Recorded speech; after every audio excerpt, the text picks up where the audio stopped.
எல்லாருமே கடைபிடிச்சிருக்காங்க.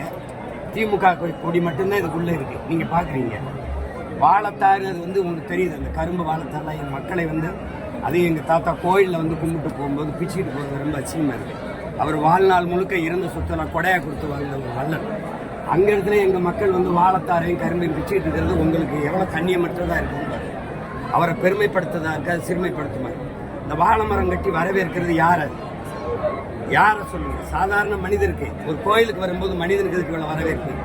கொடி நீங்க வளைவுக்கு அங்கே கட்டிக்கிறீங்க, கோயிலுக்குள்ள நீங்க கட்டக்கூடாதுங்கிறத என்னுடைய கோட்பாடு. இப்போ எல்லாருமே அங்கே நிறுத்திட்டாங்க. திமுக கொடி தான் இருக்கு.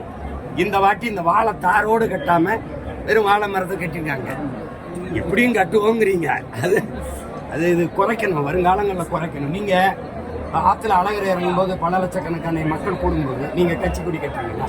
இப்போ திருச்செந்தூர்ல இப்போ நடந்தது, திருமணம் நடந்தது. அதில் திருக்கல்யாணத்தில் வந்து நீங்கள் வந்து கட்டினீங்களா? சூரிய சமுதாயத்திலாம் இப்போ அதெல்லாம் வந்து தொடர்ச்சியாக நீங்கள் ஒரு கட்சி மாநாடு, கட்சி கூட்டம் போல் கொண்டு போகிறத நாங்கள் வெறுக்கிறோம். இதோட இந்த ஆண்டோட நிறுத்திக்கணும். அப்படிலாம் தேவையில்லாமல் நாங்கள் பிடுங்கி வீச அது தேவையற்ற கலவரங்களே உருவாகும். பெரும்பான்மையான மகளிர் வந்து அந்த நிறத்துல வந்து சேலையை கட்டி வந்திருந்தாங்க நிறைய பேர்.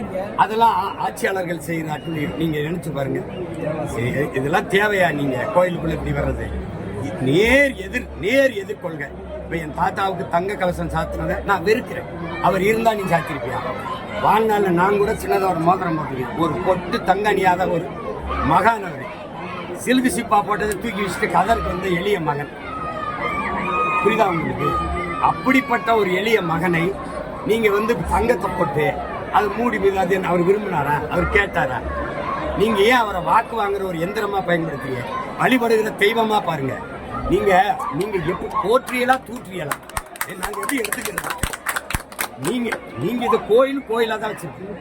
நீங்க தேவையற்ற இது பண்ணீங்கன்னா அது கஷ்டம்.